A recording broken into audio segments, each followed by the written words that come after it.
오늘 할 이야기는 가습기 살균 사건과의 기업의 비윤리적 대응과 관련 기업들이다.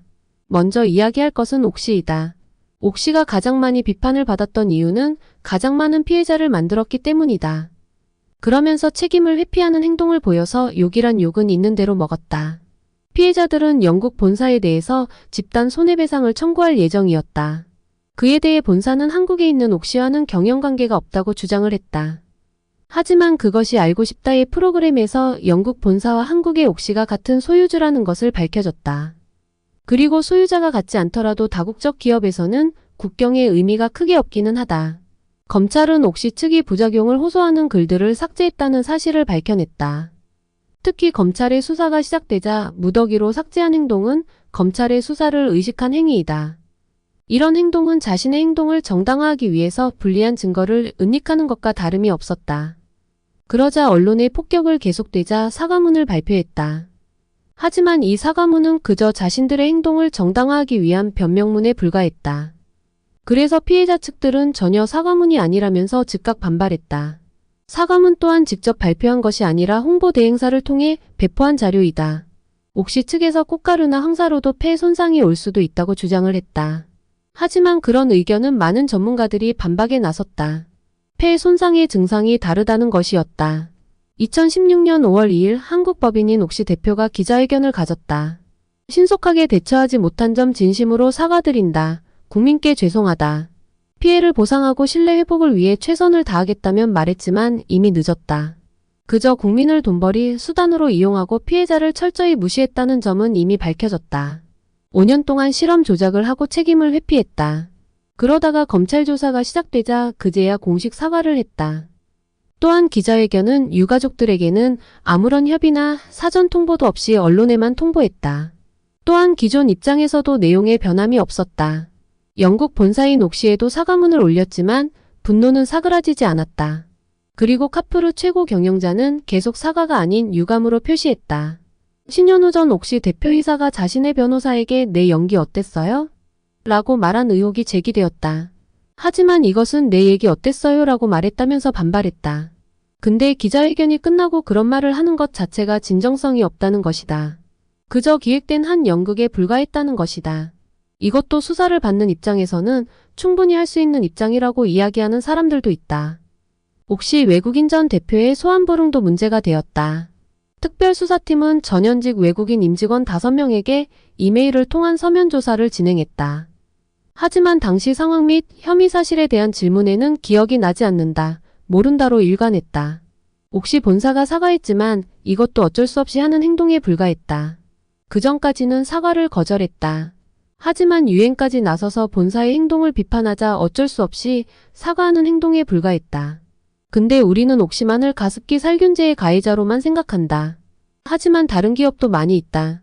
SK케미칼이 사실상 원흉에 가깝다. 1994년 유공에서 세계 최초 인체 무해한 가습기 살균제 제품이라고 광고했다. 유공 시절 원료에 대한 흡입 독성 시험을 서울대 수의학과에 의뢰했다. 다른 장기의 문제를 확인하는 결과만을 얻었다. 2011년 8월 질병관리본부는 대국민 발표 전 관련 기업들을 3차례 면담했다. 당시 기업들은 기업명을 비공개로 해달라는 것을 요구했다. 질병관리본부는 이를 수락해 SK케미칼의 요구대로 비공개되었다. 또한 공정위에 신고했을 때 옥시, 롯데마트, 홈플러스 등은 과징금 및 검찰 고발 처분이 내려졌다. 하지만 공정위는 질본의 실험 발표를 근거로 하여 자의적 판단에 SK케미칼을 무혐의 처분을 내렸다. 공정위의 처분 결과 발표하던 보도자료에도 SK케미칼의 이름은 있지 않았다. 그저 애경 등이라는 표시를 써서 감췄다.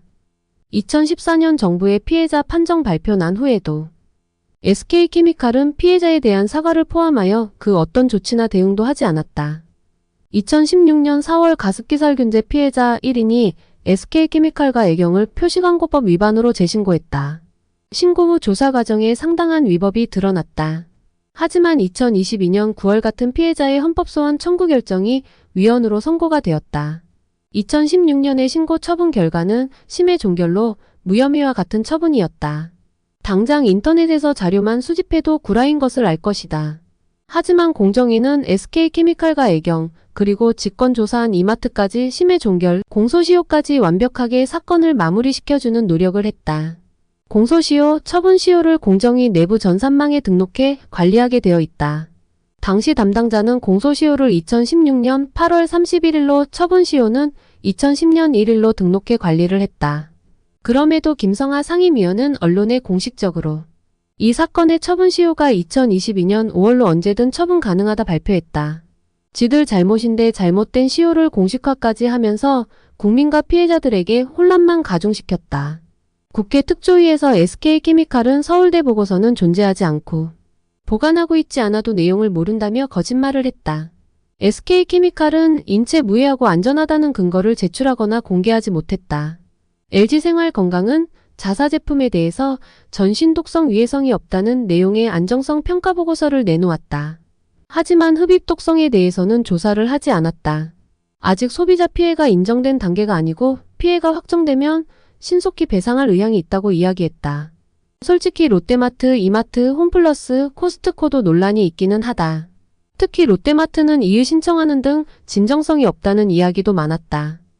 그래도 판매를 한 사람들에게는 책임을 지게 하는 것이 잘 모르겠다. 2022년 4월 가습기 살균제 피해 구제조정위원회에서 마련한 조정안에 대해 당사자인 9개의 기업 중 애경과 옥시가 피해 조정안에 대해 조정 금액과 분담 비율에 대해 문제를 제기하며 동의하지 않아 절차가 중지되었다. 가장 많은 피해자를 발생시킨 기업으로 조정안 기준 약 62%의 피해 보상금을 부담해야 한다. 아직도 많은 피해자는 고통 속에 살지만 제대로 된 보상을 받은 사람이 없습니다. 그것은 옥시뿐만 아니라 다른 기업들도 합세에 무시하고 있기 때문입니다. 그러면서 옥시만을 비판하고 침묵하고 자기는 깨끗하다고 하는 그런 것이 저는 역겨울 뿐입니다. 옥시가 잘했다는 것이 아니라 옥시만을 비난하는 것이 어딘가 잘못되어 있지 않나요? 이상 자유로운 이야기였습니다.